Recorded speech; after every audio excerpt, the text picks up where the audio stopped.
It's a funny thing that I've been dealing with for a lot of years with this public perception of me. And, I got this a lot from clients over the years and everything, but I'd always remember like talking with them when they were going through their struggles with, their workouts or their nutrition or whatever. And it would always end the same way with them telling me like, well, that's easy for you to say, right? Like telling them, look, you gotta, stay on track with this, or, here, do this workout, kind of stay on track with that, whatever, just trying to get them back on track. And they would tell me like, it's easy for you to say because, you've never had a problem with your weight, or it's easy for you to say because you're in good shape. And, I tell them like, I struggled with my weight just like you did. Like I was once overweight, and they would just give me these looks like they didn't believe it. And I'm like, they're all but calling me a liar basically. And it was crazy that it's this perception, and it's like I've been battling this perception for so long, all these years, of what a trainer is supposed to be. And there's this whole perception of, okay, well, trainers should be healthy and, fit, and like health is like your life and the gym is your life. And, we live on like egg whites and chicken breast and broccoli, and all we do is work out like every day, and, all this crap. I'm like, if you only knew the truth here, I'm the title or the profession, that I'm in or whatever is training. I train people and all that. And I show them how to overcome their obstacles basically, and how to achieve their goals. I mean, a lot of what it is just getting people to build their confidence and believe in themselves, but it has nothing to do with like perfection.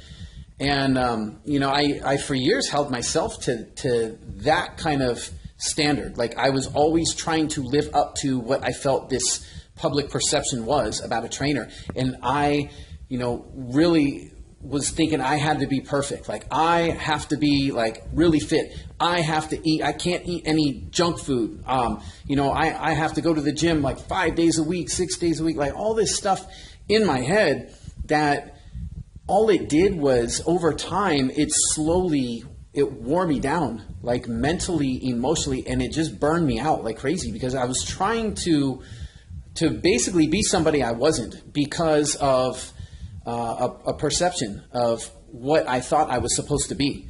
If you can relate to that, like if you've ever just felt like, you're doing things in your life trying to live up to other people's expectations, and it just wears you down, And so that was one of the things. And it took me a long time just to get to a place where I was comfortable enough going, you know what, like, screw this crap, because I'm going to be who I'm going to be.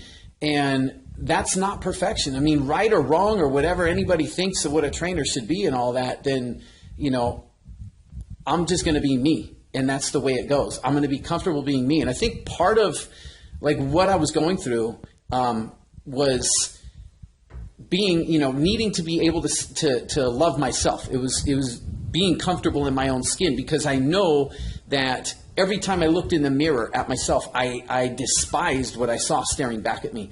I didn't like what I saw. I didn't like the way I looked. I was very, very critical of myself all the time. If I didn't live up to my expectations, if I missed a workout, or if I had like pizza one night I wasn't supposed to, and I slipped on my nutrition, I would just mentally just beat myself up. I'm like thinking, God damn it, man, you're lazy. What the hell's wrong with you? And creating all of these feelings. It's like every time I looked in the mirror, that's what I would think, those kind of thoughts. I hate my stomach. I hate the way I look. I'm da-da-da-da-da. And just over and over. And it's like those are the thoughts that from where like your beliefs grow. So if you think about beliefs, the most powerful thing, subconscious beliefs that drive our behaviors. And the more of these thoughts, like the negative thoughts that keep coming in your head over, eventually they get reinforced as habits. And once they become habit, that's your subconscious programming.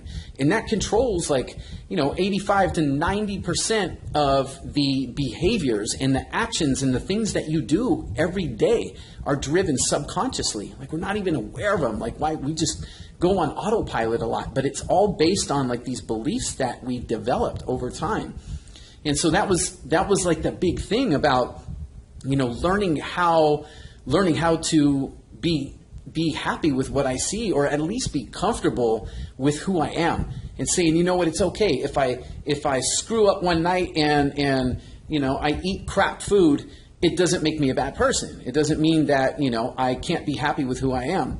And that's a lot of what I see, like with people who I've worked with in the past, who I work with now sometimes, is when they fall off track. And maybe you've gone through this. You fall off track on things, and then instead of labeling yourself or talking to yourself in a way like, God, you're lazy or you're not motivated. I mean, that's a lot of times what we hear or what we think. Instead of that, it's really trying to find like the bigger reason why it's happening. And basically what we've got are there's two emotions that are driving us all the time, or two kind of thought processes, right? So one is that all human behavior is driven to avoid pain and to seek pleasure.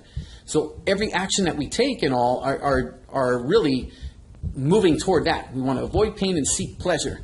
So if you think about like those times where you fall off track, it's really looking at, well, what's the pain that I'm in or that I was in that drove me there to seek pleasure? Because falling off track, even though, they could be like destructive habits or bad things that we do, quote unquote, right?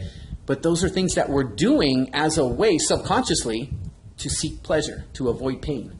So it's like the bigger thing is understanding, what is the pain that I'm in? What am I trying to avoid? What am I running from that keeps me falling off track and making these decisions I know I'm not supposed to make up here? But I'm doing it as it's a subconscious protective mechanism. My mind is driving me to do this as a way to protect myself from the pain that I'm feeling. So identifying that pain is critical. And it doesn't make you a bad person if you fall off track. It's okay. We all do. Anybody that sits there and tells you that their life is perfect and, oh, I love my life and every day I'm, killing it and I'm, successful and all this BS, man. It's like everybody's got their days, whether they admit it or not. We've all got those days, and it's all right to have those days. It's okay to fail sometimes. It's okay when you screw up. It doesn't make you a bad person. It doesn't make you unlovable. It just makes you human. And there's nothing wrong with being human. There's nothing that says you can't get yourself back on track when you screw up. It's just not letting yourself stay there, not letting it be the thing that spirals you out of control to the point where you give up on yourself.